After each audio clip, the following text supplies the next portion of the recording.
लोक सेवा आयोग से आई हुई एलटी ग्रेड भर्ती 2025 के लिए विषयवार पदों का ब्यौरा जारी कर दिया गया है। सभी विषयों के ऑफिशियल पदों की संख्या को आप लोग देख पाएंगे और इस हिसाब से अपना प्लानिंग कर पाएंगे आगे की। आपको बता दें 3 ऐसे विषय जहां पर बम्पर पद आए हुए हैं, वहीं पर कुछ ऐसे विषय हैं जहां पर पदों की संख्या काफ़ी कम है। इसके साथ ही आपको बता दें कि जीआईसी की भर्तियों में 2 प्रकार के विद्यालय होते हैं। एक होते हैं बॉयज़ के विद्यालय यानी कि जिनको जीआईसी बोलते हैं, गवर्नमेंट इंटर कॉलेज, और दूसरे यहाँ पर होते हैं गवर्नमेंट गर्ल्स इंटर कॉलेज यानी कि जीजीआईसी। तो इन दोनों प्रकार के विद्यालयों में क्या एलिजिबिलिटी होती है, कौन कौन आवेदन कर सकते हैं, पुरुष किसमें आवेदन कर सकते हैं, महिलाएं किसमें आवेदन कर सकती हैं, ये सारी जानकारी इस वीडियो में आपको मिलेगी। तो वीडियो को आप लोग पूरा देखना। ये देखिए आज का ही समाचार पत्र है जिसमें सारी जानकारी दी गई कि राजकीय विद्यालयों में 7,466 पदों के लिए 28 जुलाई से आवेदन लिए जाएंगे, जैसा कि आप सब लोग जानते हैं। और इसमें सर्वाधिक जो पद है एक विषय में 1337 पद हैं। विषयवार पदों की संख्या यहाँ पर आप लोग देख पाएंगे। मैं आपको यहाँ पर थोड़ा सा जूम करके दिखाता हूँ ताकि चीज़ें आपको समझ में आएँ। ठीक है, तो यहाँ पर देखिए रिक्त पदों का पूरा ब्यौरा दिया गया है। हिंदी में कुल मिलाकर के 687 पद हैं। इसमें पुरुष के 568 पद हैं, महिलाओं के 119 पद हैं। अंग्रेजी में पुरुष के 540 हैं, महिलाओं के 113 हैं, कुल मिलाकर के 653 पद हैं। इसके बाद सामाजिक विज्ञान में 701 पद है जिसमें 561 पद पुरुष छात्रों के लिए हैं। जीव विज्ञान में 214 पद हैं, काफ़ी कम पद हैं 214। ठीक है, क्योंकि जीव विज्ञान एक मेजर सब्जेक्ट होता है, तो यहाँ पर 214 पद मिलेंगे।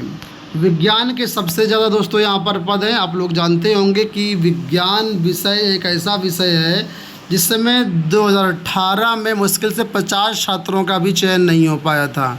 ठीक है, तो 2018 से ये पद खाली चल रहे हैं, अभी भी खाली हैं।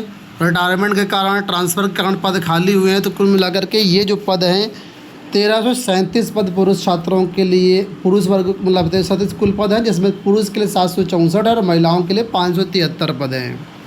तो पहला तो विषय यही है, विज्ञान सबसे ज़्यादा पद हैं। इसके बाद दूसरा विषय यहाँ पर देखिए गणित। गणित में भी अच्छे खासे पद हैं। 556 पद पुरुष छात्रों के लिए, महिलाओं के लिए 537 है, कुल मिलाकर के 1093 पद हैं। इसके बाद उर्दू के 120 पद हैं। कंप्यूटर के 1056 पद हैं। अगर हम लोग टॉप से देखें तो 3rd नंबर पे आएगा हाईएस्ट पद के मामले में। इसमें पुरुष छात्रों के 601 पद हैं और महिलाओं के लिए 455 पद हैं। कंप्यूटर भी एक ऐसा विषय है जिसमें 2018 में भर्ती नहीं हो पाई थी पूरी। ठीक है, यानी कि 35-36 अभ्यर्थियों का चयन हुआ था 2018 भर्ती में, क्योंकि योग्य भर्ती कंप्यूटर में नहीं मिले थे। कंप्यूटर एक ऐसा सब्जेक्ट है जो कि 2018 में जब भर्ती आई थी उसमें बीएड मांगा गया था। तो कंप्यूटर वाले छात्र बीएड तो करते नहीं हैं, तो जब ज़्यादा छात्र ही नहीं थे तो फिर ये लोग आवेदन भी नहीं कर पाए थे, इस वजह से सारे पद खाली चले गए थे। तो इस बार कंप्यूटर के बहुत अच्छे पद हैं और इस बार बीएड भी नहीं मांगा गया है। तो बेहतर ये होगा कि अगर आपके पास कोई भी कंप्यूटर की क्वालिफ़िकेशन है, एलिजिबिलिटी से आप चेक कर लीजिएगा, और कंप्यूटर के लिए अगर आप एलिजिबल होते हैं तो ज़रूर आवेदन करिएगा। इसके बाद संस्कृत के देखिए 182 पद हैं जिसमें से महिलाओं के 92 पद हैं। कला में 578 पद हैं। संगीत में 65 पद हैं। वाणिज्य में 58 पद हैं। शारीरिक शिक्षा में 258 पद हैं। गृह विज्ञान में 369 पद हैं जिसमें 206 पुरुष वर्ग के लिए हैं। गृह विज्ञान भी एक ऐसा सब्जेक्ट है दोस्तों जिसमें क्या होता है कि ज़्यादातर ये जो सब्जेक्ट होते हैं गर्ल्स इंटर कॉलेज में होते हैं, चूँकि जो कोएड विद्यालय होते हैं जो कि जीआईसी होते हैं वहाँ पर भी गर्ल्स होती हैं, तो वहाँ पर भी जो है आपको जो है मतलब पुरुष जो विद्यालय हैं, बालक विद्यालय, वहाँ पर भी 206 पद दिए गए हैं। कृषि में मात्र 14 पद हैं, तो कृषि में बहुत तगड़ा कंपटीशन रहेगा। टोटल यहाँ पर बताए गए 7,385 पद। तो एक्चुअल में कुछ समय पहले का डेटा है, इसमें बाद में करीब जो है 100 पद के आसपास और बढ़े हैं। ठीक है, तो ये आपके सामने डेटा है। अब नोटिफिकेशन आएगा तो थोड़ा बड़ा 19-20 पद अभी इसमें और कम ज़्यादा होंगी।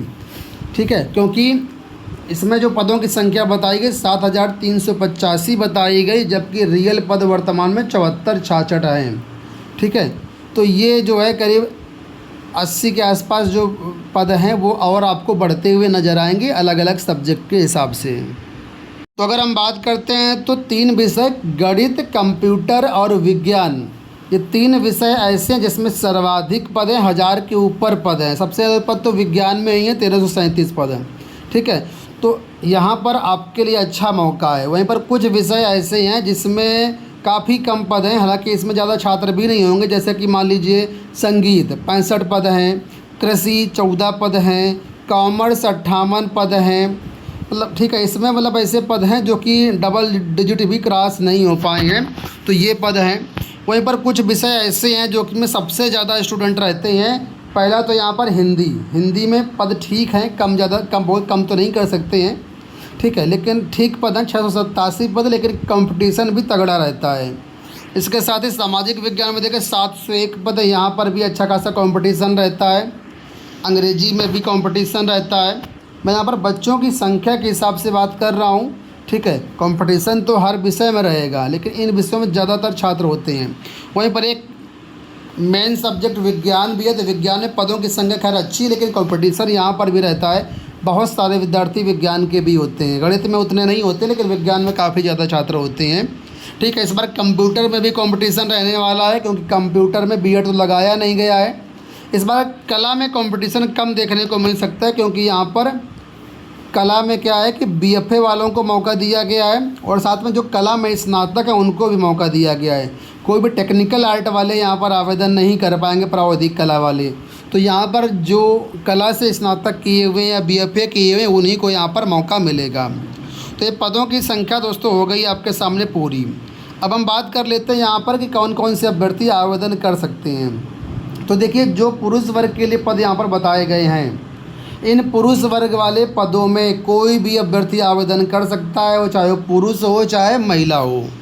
ठीक है, जीआईसी में कोई भी आ सकता है, लेकिन जो महिला विद्यालय, जो महिला वाले पद हैं, इसमें सिर्फ और सिर्फ महिलाएं ही पात्र हैं। इसमें सिर्फ और सिर्फ महिलाएं ही आवेदन कर सकती हैं, पुरुष अभ्यर्थी आवेदन नहीं कर सकते हैं। तो 28 जुलाई से इसके फॉर्म भरे जाएंगे। फॉर्म भरने के लिए सबसे पहले आपको OTR करना होगा। लोक सेवा आयोग की वेबसाइट पर जाकर के OTR के लिए फॉर्म भर सकते हैं। OTR नंबर मिलेगा आपको। OTR नंबर मिलने के बाद ही आप आवेदन कर पाओगे। बहुत सारे ऐसे छात्र हैं जिनका OTR पहले से है, तो आप अपने डिटेल्स वेरीफाई कर लीजिए। अगर कोई मिस्टेक है तो उसको समय रहते आप जो है संशोधित करवा लीजिए। इसके साथ ही कुछ लोग ये भी कह रहे थे कि हमने UPPCS के लिए OTR किया था, RO के लिए OTR किया था, तो मान्य होगा कि नहीं मान्य होगा। तो देखिए, अगर आपने लोक सेवा आयोग का OTR किया है, वो किसी भर्ती के लिए किया, वो आपका मान्य होगा। लेकिन मान लीजिए आपने UPSC का OTR किया है, तो वो यहाँ पर मान्य नहीं होगा, क्योंकि UPSC जो है वो IAS एग्ज़ाम के लिए होता है। ठीक है, वो केंद्र सरकार की जो है बॉडी है, तो उसका यहाँ मान्य नहीं होगा। लोक सेवा आयोग में आपको OTR करना होगा। ठीक है, तो समय रहते कर लीजिएगा। आगे जो भी अपडेट्स होंगे हम आपको दे देंगे। इस वीडियो में इतना ही, धन्यवाद।